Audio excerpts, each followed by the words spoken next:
Usted escucha a Juan Manuel Ruiz en Radio Red, una mirada diferente. 8:39, detengámonos en un tema realmente apasionante. Se ha realizado la primera expedición a los restos del galeón San José.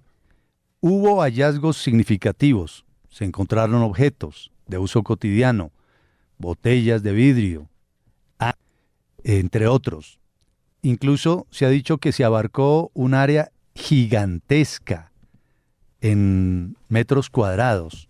Una exploración que se llevó a cabo durante varios días, los finales de mayo y los primeros de junio, y que han servido ya para sacar algunas conclusiones sobre el galeón San José. Un tema bien interesante que une historia, política y relaciones internacionales. Nos acompaña a esta hora Alena Caicedo, que es directora del Instituto Colombiano de Antropología e Historia, una muy prestigiosa institución, entidad colombiana. Bienvenida, gracias por estar aquí con nosotros en Radio Red, una mirada diferente. Buenos días, Juan Manuel, y muchas gracias por la invitación.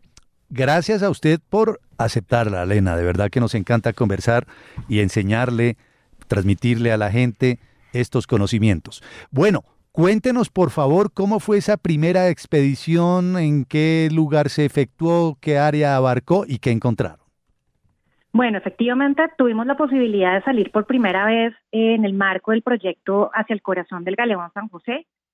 Esto se realizó en la última semana de mayo y pudimos establecer, digamos, un primer avance frente a la exploración del galeón, que solamente había tenido hasta el momento las aproximaciones que se habían hecho por parte de la DIMAR en el 2022, que nos había dicho el galeón está allí, está bien, y bueno, esta vez pudimos acceder y empezamos, digamos, la expedición, que lo que busca es hacer una investigación exhaustiva sobre lo que hay allí a 600 metros de profundidad.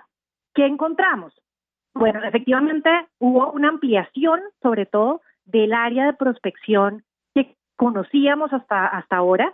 Esa ampliación más o menos equivale a una magnitud de 40 canchas de fútbol que fueron rastreadas por el equipo de investigación, determinando anomalías nuevas que no habíamos conocido antes.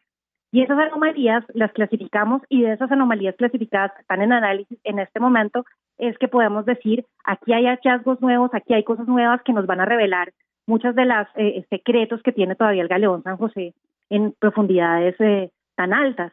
En ese sentido, bueno, algunos de los descubrimientos que por ahora siguen siendo de todas maneras hipotéticos, ¿no? Porque pues estamos en plena campaña, en pleno trabajo de análisis de esas anomalías, pero sí podemos identificar algunos artefactos nuevos que no habían sido vistos anteriormente, algunas piezas, vasijas, algunas botellas de vidrio, algunos restos de lo que presumiblemente fue parte del casco del barco, algunos clavos, un descubrimiento muy interesante, un ancla nueva que no habíamos visto antes y que sería, digamos, una de las identificaciones más importantes, porque ya podemos saber, digamos, dónde están más o menos las anclas que hicieron que el galeón se depositara, digamos, en ese lugar.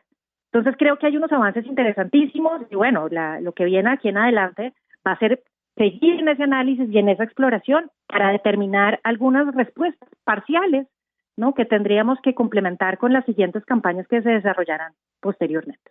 Ahora, ¿de qué tamaño fue el área que fue barrida o rastreada por ustedes y por los que participaron en la expedición? Sí, el área originalmente, digamos, estaba determinada por la versión, digamos, que había revisado la Dirección General Marítima en el 2022. Esta vez pudimos ampliarla más o menos a 4,000 y pico de metros cuadrados. Eso equivale más o menos a unas 40 canchas de fútbol, para que se hagan una idea, en tierra. Y ese rastreo nos ha permitido entender un poco mejor cómo está conformado ese arqueológico allá en la profundidad, y además nos permite también tener algunas hipótesis sobre qué fue lo que le pasó a ese barco, ¿no? ¿Qué fue lo que hizo que el galeón San José se hundiera? Si efectivamente fue una explosión producida por uno de los cañones de los ingleses que atacaron en la batalla de Barú, o si fue otro tipo de explosión la que hizo que el barco se rompiera y se hundiera. Estamos justamente analizando esas hipótesis con los historiadores, con los arqueólogos, y nuestra intención en este caso, digamos, es saber a través de la forma en que está dispuesto el material arqueológico allá en el fondo del mar, poder saber, digamos, qué fue lo que le sucedió al galeón San José en marzo de 1708. Alina, pues es tremendo. Los reportes también de la prensa en España hablan de esta expedición también, y usted dice 600 metros de profundidad, eso es tremendo. Llevando a cabo este trabajo del galeón, ¿ustedes encontraron otras cosas, por ejemplo, de biodiversidad, de especies de plantas y tal? Bueno, eso fue uno de los grandes descubrimientos también, o más que descubrimiento, una comprobación, ¿no?, de algo que sabíamos que estaba pasando, pero que no teníamos lo suficientemente documentado, y es que efectivamente, tras 300 años de naufragio, el galeón San José, además de evidencias arqueológicas, también nos ofrece un ecosistema marino absolutamente singular, ¿no?, que se ha creado allí y que hoy, digamos, está de alguna manera interactuando permanentemente con los restos arqueológicos del galeón. Entonces, aprendimos, digamos, en esta expedición muchos asuntos referentes a la fauna, ¿no?, al tipo de animalitos, de peces, de moluscos que están interactuando con el yacimiento, pececitos que han, digamos, se han encariñado, pongámoslo en esos términos, con los cañones, y que nos sirven de indicador a los investigadores para poder determinar que esos peces están asociados a los entornos donde hay hierro, donde hay cañones, y por lo tanto, digamos, nos puede dar alguna información más allá de lo que se puede ver a simple vista, ¿no? También tenemos información sobre otros tipos de animales que se vieron durante la exploración, tiburones, un tiburón de altas profundidades que no habíamos visto antes. Incluso tuvimos el ataque de un pez espada que en algún momento se fue lanza en ristre contra el robot, contra el dispositivo con el que se trabaja en la expedición. Y esa imagen, digamos, resulta muy interesante porque nos habla sobre un galeón San José que está abajo, ¿cierto? Que está, digamos, dispuesto a contarnos un poco los secretos de la historia de hace 300 años de Colombia, pero también tenemos un ecosistema marino y un ecosistema biodiverso interesantísimo que lo ha protegido y que además está en permanente relación con ese pecio. Me entra curiosidad yo estoy ahí por el tema del metal.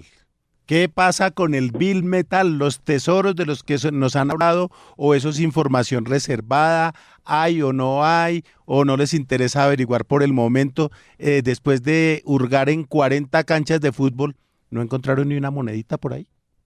Digamos que no estamos nosotros enfocados en buscar moneditas, estamos intentando identificar qué fue lo que le pasó al galeón y qué es lo que podemos revelar de qué es el galeón San José, no solamente las monedas. Por eso hemos insistido tanto desde el ICANN, desde el Ministerio de las Culturas, desde la Armada y la DIMAR, en que esto no se trata, digamos, de ir a rescatar un tesoro, todo lo contrario, lo que estamos intentando es proteger un patrimonio arqueológico, proteger ese patrimonio arqueológico investigando lo que ese patrimonio nos pueda contar sobre una historia que conocemos parcialmente. Realmente nosotros no tenemos mucha idea de qué fue lo que pasó. Hay versiones, efectivamente, pero ustedes saben que donde hay versiones hay contraversiones y hay versiones diversas y hay voces que no han sido escuchadas. Nuestro principal interés es los secretos que ese galeón nos puede brindar en términos de información histórica, fundamental para entender también cómo se vivía en el Caribe, qué es eso del Caribe, y que dejemos de darle la espalda al mar, ¿no? Nosotros somos un país caribeño y sabemos muy poco sobre el Caribe. Creo que este tipo de investigaciones nos van a permitir entender mucho mejor quiénes somos como colombianos y colombianas. Y bueno, lo de los metales hará parte también de eso, pero digamos que en este caso no es para nada nuestra prioridad. ¿De quién es la prioridad? Porque la pregunta de Vlado me parece muy pertinente. El galeón tomó relevancia en algún momento de esta larga historia cuando se empezó a hablar de la cantidad de dinero que había. Muy a la colombiana también recuerdo por ahí en los 90, 80, 90 que hasta se hacían planes de lo que podía eventualmente hacer Colombia si rescataba el galeón y en qué se iba a invertir la plata. Bueno, usted sabe cómo es el cuento y además usted ha estudiado mucho más el tema. Pero ¿quién se encarga o qué organismo en algún momento va a buscar las moneditas o va a buscar el dinero, lo que hay allí? ¿Quién se encarga de esa parte? No, en general, digamos, sobre el pecio arqueológico se encargan las 4 entidades que están a cargo del proyecto de investigación. No hay ningún tipo de entidad que tenga un especial interés en parte de las materialidades que están allí hundidas. Y hago ese énfasis porque yo creo que también es una cuestión de nuestra propia cultura como sociedad colombiana y en general, digamos, como digamos, en estas culturas, digamos, muy a la occidental, le dan un especial valor al oro, le dan un especial valor a determinadas materialidades como si eso fuera lo único, y desconocemos entonces lo que queda un poco a la opacado, ¿no? Por ese super brillo y esa luminosidad que tiene el oro, y perdemos de vista las cosas importantes. Entonces aquí lo que se ha intentado hacer es justamente relativizar ese valor.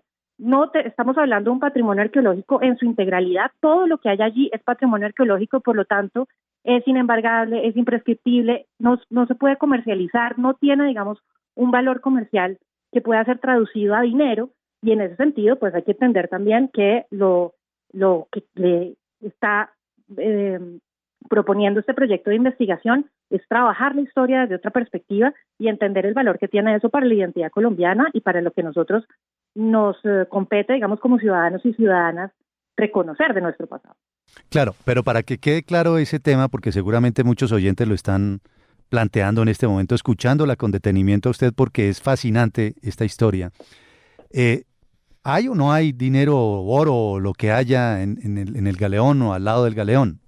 A pesar de que usted dice, claro, se le está dando otra mirada y es muy interesante lo que lo está planteando usted, que el principal interés son los secretos que el galeón nos entrega en términos históricos y de patrimonio, pero no se puede descartar que haya. Incluso recordará usted que hubo un momento en los 90 en donde se habló de 10 millones de dólares, que eso era lo que equivalía el tesoro del famoso galeón. Nunca se volvió a saber de ello, pero no significa que el tema sea cancelado o olvidado. Hay de todas maneras preseas, hay monedas de oro, hay dinero allí.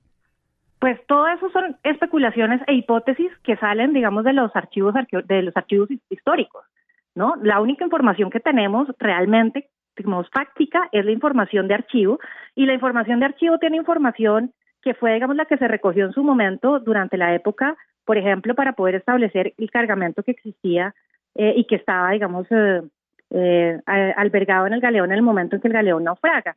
Esa información, pues, tiene cosas válidas y seguramente certeras y otras no tanto. Le pongo un ejemplo, ¿sí?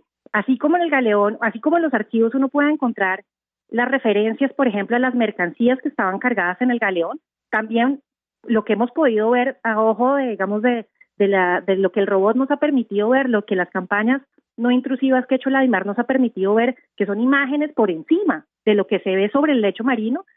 Hay muchas cosas, por ejemplo, que no están registradas ahí, es decir, hay también una cantidad de cosas de contrabando que estaban dentro del galeón, de las cuales no tenemos idea. Entonces, siempre hay que tener esas referencias, digamos, de los archivos, considerándolas con una cierta distancia y también con una cierta sospecha de que estén diciendo, digamos, la verdad absoluta. Ahora, seguramente puede haber algunas monedas que se encontraron o se vieron en algunas de las fotografías que ha tomado la Dirección General Marítima, pero eso para nada, digamos, resulta hasta ahora un hecho fáctico, no lo sabemos, es decir, no sabemos debajo qué hay, ¿no? Y es parte, digamos, de la investigación que se va a venir realizando en los siguientes meses, y supongo yo que esto va a tomar unos años porque la investigación en aguas profundas es un reto enorme en términos científicos, y por lo tanto, digamos, la respuesta sobre si existe o no existe, cuánto existe y cuánto equivale eso en oro actual, pues tendrá que esperar también a que la investigación se pueda desarrollar con todas las de la ley. Claro, por supuesto, me parece muy pertinente esa observación. Es inevitable sentirse uno en estos momentos, mientras la escuchan nuestros oyentes a usted, como James Cameron, ¿no? Tratando de averiguar, de indagar qué había allí en el Titanic, en fin, cómo quedaron esos restos, qué cosas iba encontrando el robot. ¿Cómo fue digamos, esa primera expedición, Alena? ¿Cómo fue? ¿Qué bajó? ¿Solamente el robot? ¿Ubicaron el área, por decirlo así, equivalente a esas 40 canchas de fútbol, y allí empezó a descender el robot, o a 600 metros pudo bajar, qué sé yo, un sumergible? ¿Cómo fue la expedición como tal, en términos prácticos? La expedición funciona sobre la base de un robot, de un ROV, que es un robot operado remotamente, que accede, digamos, al lugar, al sitio principal, que nos permite, digamos, tomar una serie de imágenes y además con otro tipo de sensores remotos que nos permiten también hacer imágenes diferentes, imágenes batimétricas, sensores que permiten, digamos, considerar la morfología del suelo marino, la manera como están dispuestas las anomalías. Es decir, lo que se hizo en esta ocasión fue realmente una prospección, en que consiste en barrer, si se quiere, un área importante alrededor del sitio principal, que era el que teníamos identificado. Agrandamos, digamos, la zona de barrido y en ese sentido identificamos nuevos agrupamientos de materiales que son anomalías que creemos nosotros que pueden revelar también otro tipo, digamos, de objetos o materiales que no habíamos visto con anterioridad. Ahí yo creo que está el gran reto.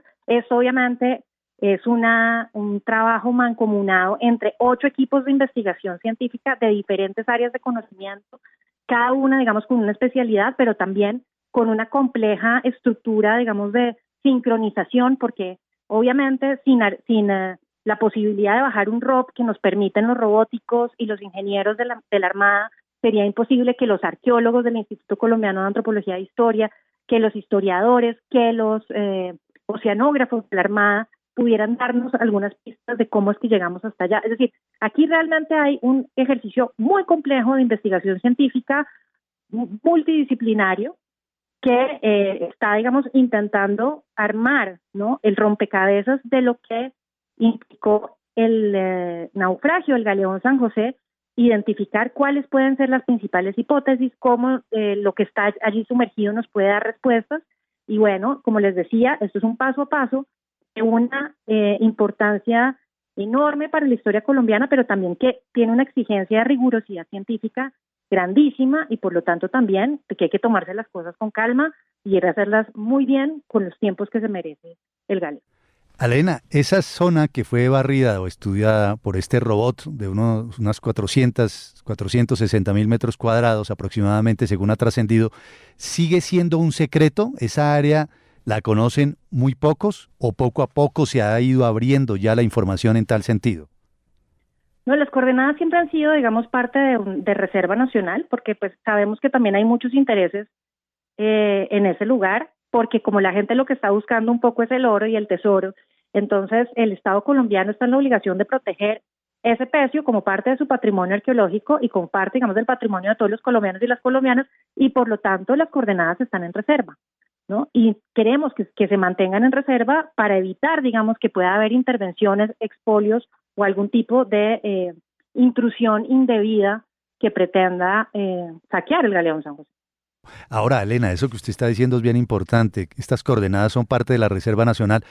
En este mundo en donde, por ejemplo, hay piratería muy sofisticada en zonas determinadas del mundo. En Somalia, por ejemplo, piratas de ¿cierto? los duros. Piratas de los duros que logran penetrar cualquier tipo de, digamos, de vallado o de barrera.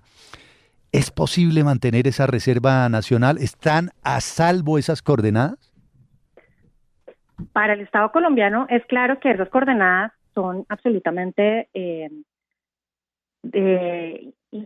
¿cómo decirlo?, imposibles de revelarse y por lo tanto la disposición de todo el Estado, de la Armada, de la Cancillería, de los ministerios en general, es el cuidado y la protección del lugar donde está el galeón. Yo creo que la Armada Nacional ha hecho un trabajo absolutamente loable de protección, de cuidado y de mantener, digamos, la vigilancia frente al sitio para evitar justamente que este tipo de cosas puedan pasar. Qué tema tan apasionante, le cuento. Esto es una película, solamente a manera de curiosidad y muy a tono con las tendencias del siglo XXI. ¿Todo está siendo documentado en video? ¿Lo están grabando? ¿Lo están filmando? Sí, nosotros tenemos también, digamos, unos equipos que están dedicados básicamente a las cuestiones que tienen que ver con el registro. Nos parece muy importante, digamos, que toda la documentación que salga de esta investigación pueda ser lo suficientemente rigurosa como para que tal vez dentro de 20 años o dentro de 25 años, cuando tengamos unas tecnologías distintas, cuando la investigación, digamos, haya dado unos ciertos resultados, puedan los investigadores del futuro devolverse y poder también entender toda la particularidad y la singularidad de esos datos que se recogieron desde el primer momento. En ese sentido, vuelvo y ratifico el compromiso tanto del Instituto Colombiano de Antropología como Centro de Investigación, como los institutos de investigación que tiene la Armada y la DIMAR. Hemos sido muy juiciosos y rigurosos en la recuperación de ese material y de esos datos, justamente porque sabemos que más allá de los resultados rápidos que podamos tener de aquí a final de año, proyectando, digamos, la campaña al próximo 2025, sabemos que esos datos tienen que estar disponibles para el 2030, para el 2040, etcétera, etcétera, y por lo tanto, pues es responsabilidad nuestra que eso llegue allá en buenas condiciones. Claro. Sí, oye, Vlado, ¿no? No le van a revelar las coordenadas. Ay, hombre, son parte de la Reserva Nacional. Unas moneditas para llamar por teléfono. Y además son imposibles de revelar. Pues qué historia tan fascinante. Tiene que ver con nosotros, con América Latina, con Colombia, con otras naciones, Perú, Bolivia, con España, con la historia nacional. Y lo que se está haciendo con esta primera expedición es realmente fantástico y obviamente a la luz de lo que escuchamos de la propia directora del Instituto Colombiano de Antropología e Historia, el famoso ICANN, muy profesional lo que se está haciendo allí. Alena, bienvenida. Gracias por su tiempo, gracias por contarnos cómo fue esa primera expedición. No, a ustedes muchísimas gracias. Espero que los oyentes de RCN también se emocionen, se enamoren del Galeón San José. Claro. Aquí podemos seguir charlando largo y tendido y seguramente lo vamos a seguir haciendo. Bienvenida, buen martes. Buen martes 13, Alena. Uy. Alena Caicedo, la directora del ICANN. Qué buena historia. Ella iba hablando, me iba imaginando todo. Es un historionón y hay que recordar, Juan Manuel, que en 1988 el periódico La Prensa debutó con la historia del Galeón San José. El periódico La Prensa, que era dirigido por Juan Carlos Pastrana, hijo del presidente Pastrana y Yo hermano ahí, de Andrés Pastrana. ¿Estaba ahí?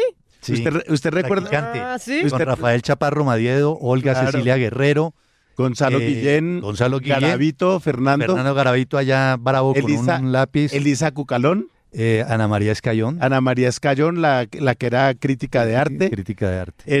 Y En el ese- segundo piso la oficina de Juan Carlos y bueno, en una casa esquinera muy Ahí, bonita, en el Bosque ahí, Izquierdo. en la herradura del Bosque Izquierdo.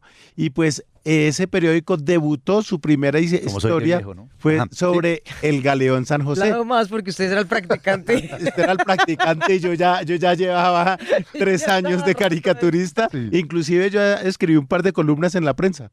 Sí, pero entonces fue primicia del diario La Prensa. ¿no? Sí, ellos Ya hablaba fueron de los esto que hace rato. ellos fueron los que pusieron el tema sobre el tapete. Sin duda. Qué tema tan interesante, tan fascinante.